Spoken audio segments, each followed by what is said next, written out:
I have to say, I feel a little sad leaving Madrid, cause it's a really beautiful city, but with our short stay here, we've been to everything we planned out to see and visit, which leaves me satisfied and happy. So now, we're ready to go to our next stop. It's also our last destination, by the way. We'll be staying in Rome for 4 days, which I think is enough time to see all the major landmarks and more. Now we're leaving our hotel to catch an Uber to take us to the airport, which should take about 45 minutes.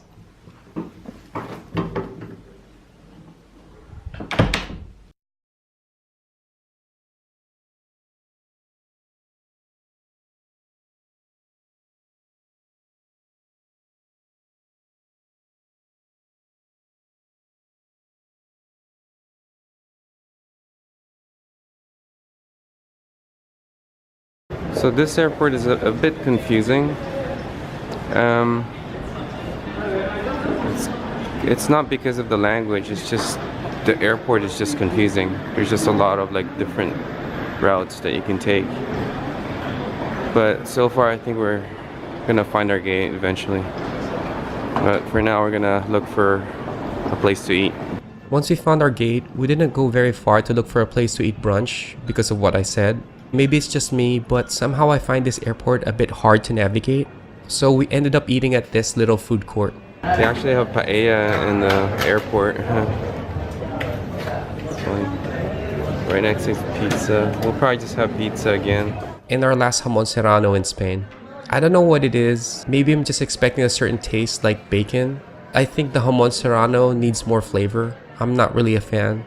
Well, maybe this one will be different. Let's have some pizza, which is looks like a vegetarian pizza. This breakfast looks really sad and expensive. I mean, what can you do? We didn't really look around and we're at the airport.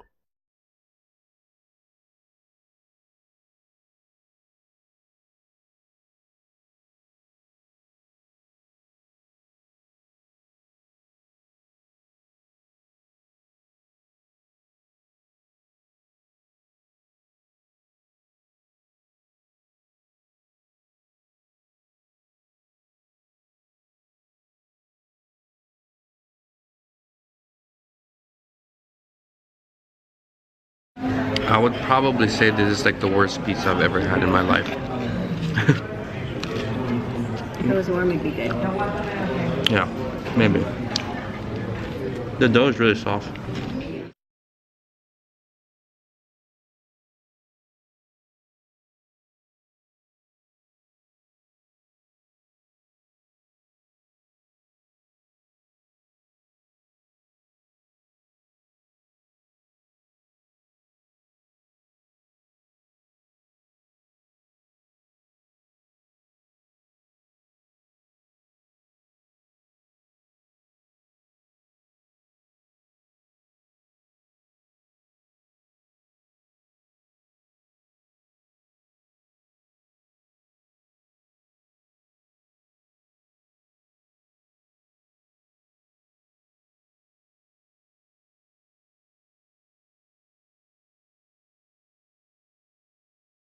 Surprisingly, I like this jamon serrano. Maybe it's the cheese, or maybe it's because of this pizza.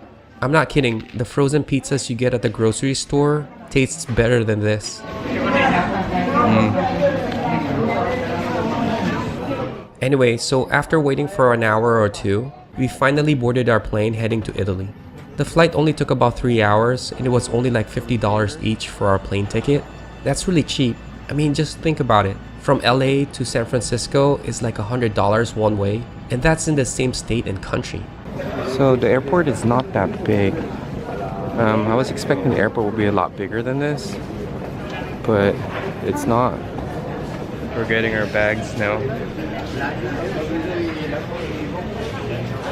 Finally arrived here in Rome and we decided to get an Uber. Because the shuttle over here, it's kind of, I don't know. It's kind of hard because we have no idea if it's going to drop us at the hotel or a designated station close to our hotel and how long. So thank God for Uber. It's so convenient and less expensive than a taxi. I hope they never get rid of Uber. Puoi mangiare in un locale caratteristico romano. If you want to eat, okay. If you want to see in a typical Roman restaurant. Uh-huh.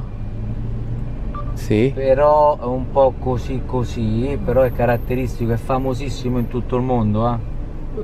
It's very famous all over the world. See? What is it? The horses. Oh, the horse's mouth? Si chiama cencio alla parolaccia. Is it expensive? Expensive? Che significa? Esperienza? It took about 30 minutes or so to get from the airport to our hotel, and I'm actually nervous to see what my room looks like. So this is my room, and it's really, really small. We wanted to upgrade our rooms, but they're all booked. It's full. Let me check out the bathroom first. It's not bad for one person.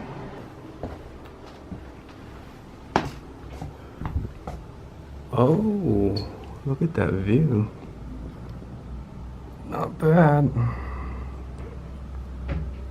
But the room is still pretty small. It's time to go out now and have dinner.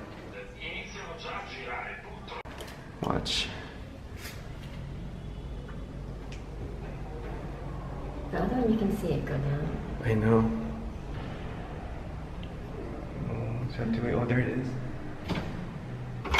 Can you open it? Then you open this. The first floor, right? Hold on, let me close the door. Oh shit, sorry. And then you have to close the door. Once you close it, and then you go like this, it should go down. It's kind of scary in the beginning. Well, I'm still scared actually, because you don't know it might, you know, when we're right in the middle of like going in and out, it might go down or something. But he promised me, the guy said it's not gonna do that. It's gonna wait until you close the door. Whoa, okay. There's people. Oh, sorry. Awesome, thank you. Like in London and Madrid, we didn't really care about the hotel. Actually, I don't really care about hotels when I'm on a trip. I care more for its location. That's more important to me than anything. Well, that being said, we're pretty much at the heart of the city, but since it's late, we only had time to see the Republic Square, which is a few yards from our hotel, and of course, to find a place to have dinner. So this is the Republic Square, or Piazza della Repubblica. It's a semicircular plaza that starts one of the main streets of Rome, called the Via Nazionale. This plaza shape was based on the baths of Diocletian, which was located behind that fountain, the Fountain of the Naiads, which now stands the Basilica of St. Mary of the Angels and the Martyrs. It turns out we couldn't find a place to eat at the Republic Square. We just didn't see any restaurants there, but it's a good thing we talked to the owner of the hotel that we're staying in, because he recommended us a restaurant that he claims to have the best Cacio e Pepe in town, and it's not far from our hotel. Alright, so this is the restaurant that was recommended to us, and we walked all the way here from our hotel, and we're gonna try out the food here. So we're gonna order the carbonara, and then we're also gonna order this right here. Oh, nice finger. Yeah, I gotta remove that. Shit. That, by the way, is the Cacio e Pepe the hotel owner was talking about. I don't know how to pronounce it, but they recommended that. And they got us some bread. That's a starter. And we're gonna get some mushroom too.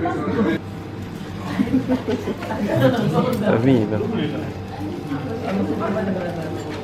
Wow. Sì. Grazie. Sì. He's opening it for us.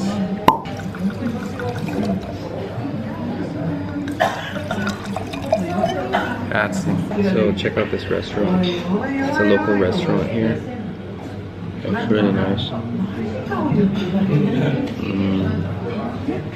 Kind of embarrassing to film because there's a lot of people. The restaurant is not that big, but it feels very homey.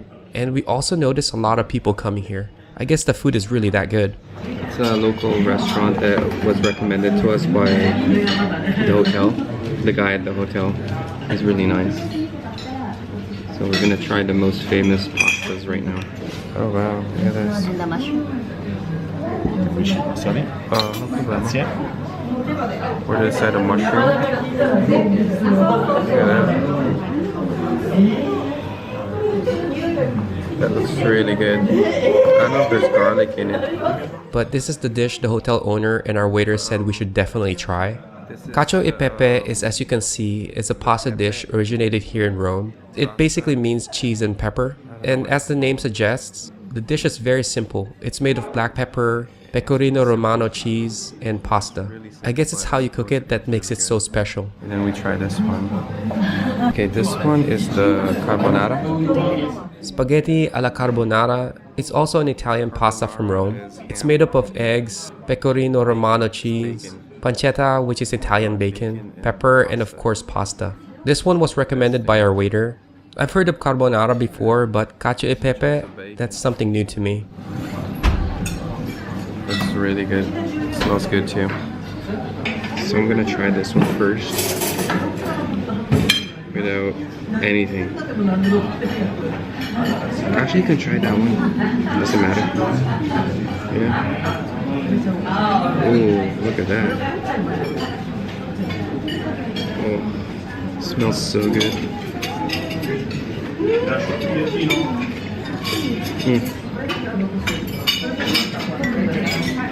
Oh man. The first thing that surprised me was the pasta. How firm it is. This is what they call al dente. It's slightly undercooked, that's why it's a little firm. I know they cook their pasta this way, but I would actually prefer it just a little bit softer. But the flavor, the cheese, the bacon, the pepper, and a hint of olive oil, it's really good. It is good. Even the bacon is really good. I can taste the bacon. If you try it. Now I'm gonna try this Pepe one. Let's try the cheese and pepper while it's still hot. Oh man. Cheese and pepper, that's it? Really? This is like a famous Italian pasta.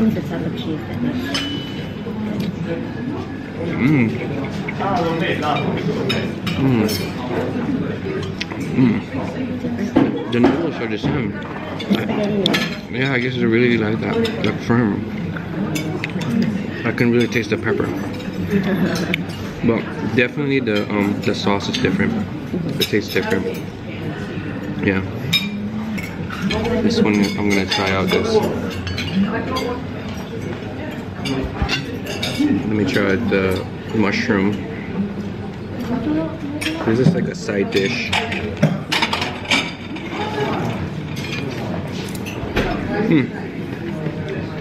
Yeah. Fresh. Oh my god, this is really good. I like it.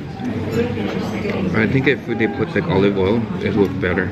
It actually had olive oil, I just didn't taste it. Oh my gosh, look at this. It's Parmesan. Don't put all of it. We kind of mixed it together. So I don't think you're supposed to do this, but we did. Yeah. It's because they're both good. Some cheese on this.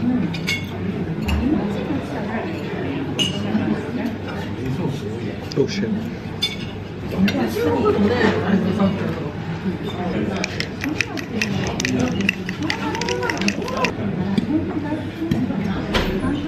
Let's enjoy this.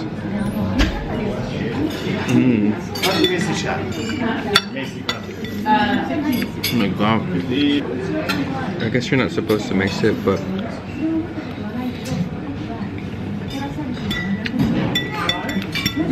balsamic vinegar and some olive oil for the bread. I'm gonna dip the bread in here. Yeah.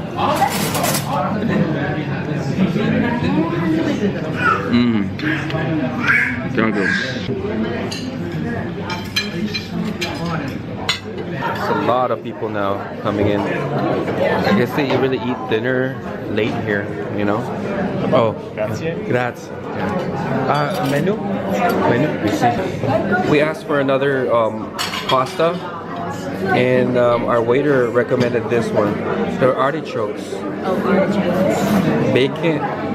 Bacon and artichokes. So we're gonna make olive oil first, yeah. Olive oil and then some balsamic vinegar for the bread. Yeah.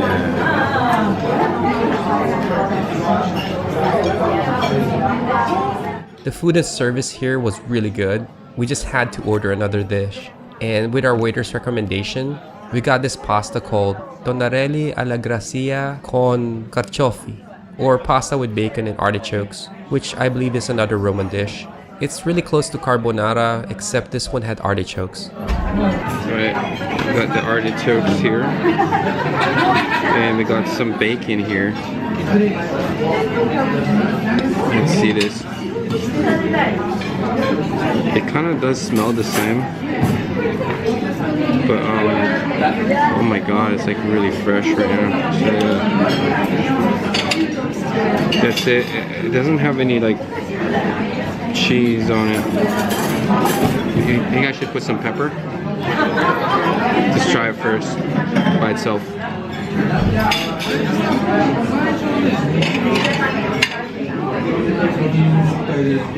Oh, really different. It's different from the other two that we tried.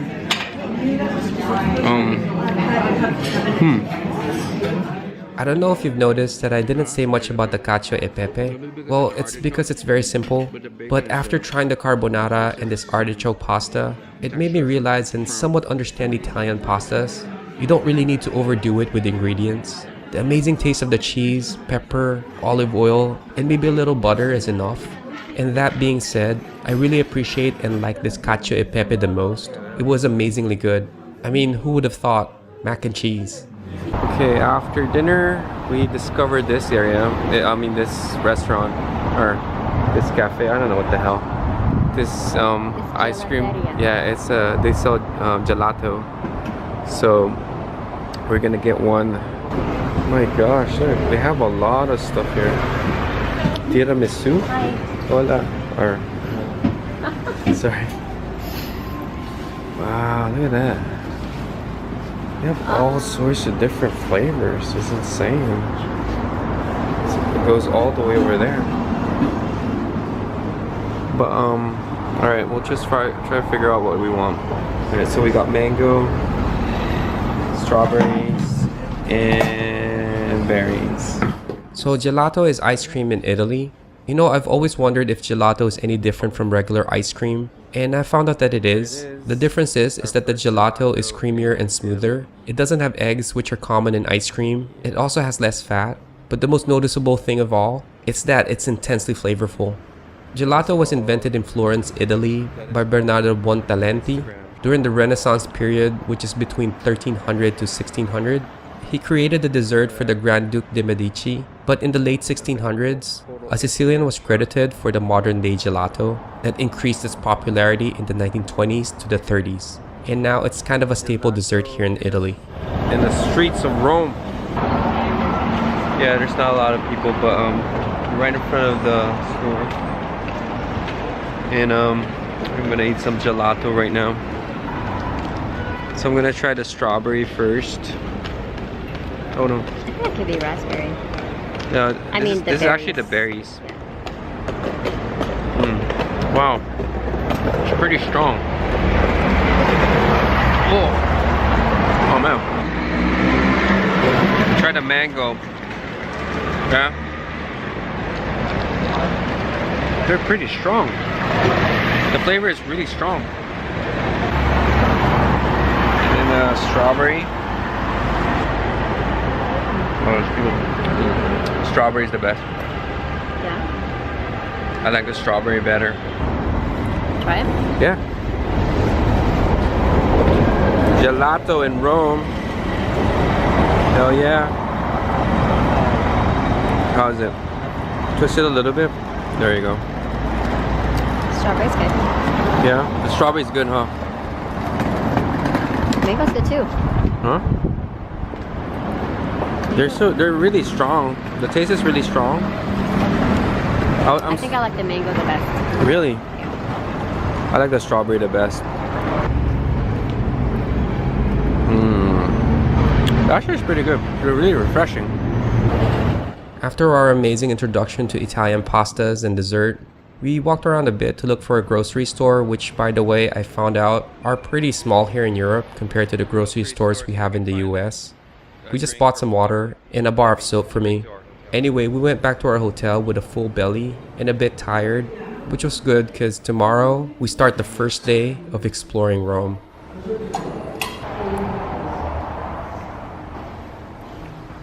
No, se acabó. Look